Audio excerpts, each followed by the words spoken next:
ये दिशा की बैठक हुई थी जिसके बाद जो है राहुल गांधी ने कल एक बयान दिया है जिसमें उन्होंने आरोप लगाया है कि जो बैठक में जो अधिकारी थे वो केवल एक ही दो समुदाय के थे, बाकी जो है पीलिए यानी जो है बाकी बैकवर्ड व एससी या अन्य समुदाय के लोग नहीं थे। ये बहुत दुर्भाग्यपूर्ण है।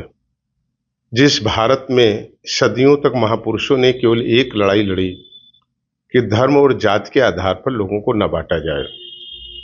ये ठीक बात है कि दिशा की बैठक थी और मैं दिशा की बैठक में मौजूद था एक मेंबर के नाते, क्षेत्र के विधायक के नाते। वहीं मैंने ऐसे बयान को भी मैंने सुना है। मैं समझता हूं निश्चित रूप से ये बहुत दुर्भाग्यपूर्ण है। इस तरह के बयान ये मिथ्या है, बयान है, काल्पनिक बयान है और जो वास्तविकता है उससे एकदम विपरीत बयान है। अगर हम सवाल करें आज कि जो दिशा की बैठक में मौजूद थे लोग, उसमें रंजना चौधरी जी जो अनुसूचित समाज से आती हैं, सद्गुण सोनकर जी जो अनुसूचित समाज के भाई हैं, श्याम सुंदर भारती जी जो अनुसूचित समाज से आते हैं, राहुल राजपूत जो हमारे पिछड़े समाज के भाई हैं, शिवराम रावत जी जो हमारे दलित समाज के भाई हैं, श्रीमती सविता मौर्य जो कि पिछड़ी जात से आती हैं, श्रीमती सत्यभामा पिछड़ी समाज से आती हैं, राकेश कुमार पासवान जो पिछड़ी जात से आते हैं।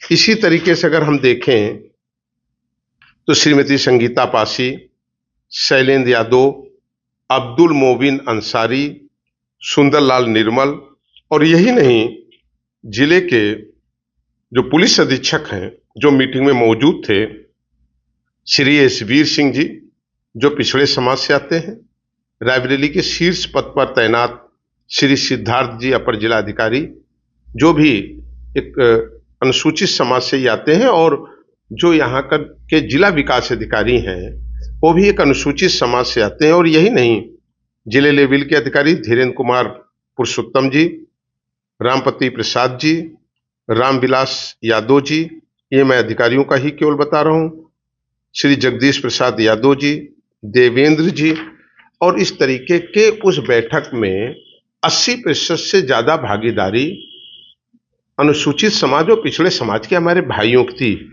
मैं ये सूची भी आपको के सामने कर सकता हूं, आपका कैमरा तो झूठ नहीं बोलेगा। ये मैं जो लोग उपस्थित थे जिनके हस्ताक्षर हैं दिशा की बैठक में, मैं उस पूरी सूची को आपके सामने रख रहा हूं।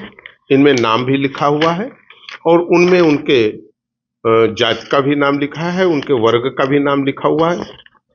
अब सवाल ये पैदा होता है कि बड़ी कुर्सी पर बैठे हुए लोग, संवैधानिक पदों का निर्वहन कर रहे लोग अगर इस तरीके की बात, मिथ्या बात करेंगे तो निश्चित रूप से ये देश को कमजोर करने का, और देश की जो आपसी एकता है, मैं तो जाति पर विश्वास नहीं करता हूं, हम सब भाई हैं, ना कोई छोटा ना कोई बड़ा।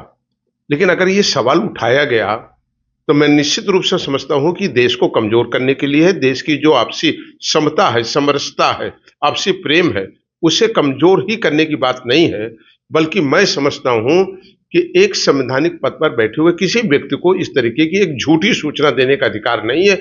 ये सूची और जिसमें उनके हस्ताक्षर हैं अधिकारियों के, दिशा की बैठक की, ये मूल कॉपी मैं आपको दिखा रहा हूं, उनमें उनके हस्ताक्षर मौजूद हैं।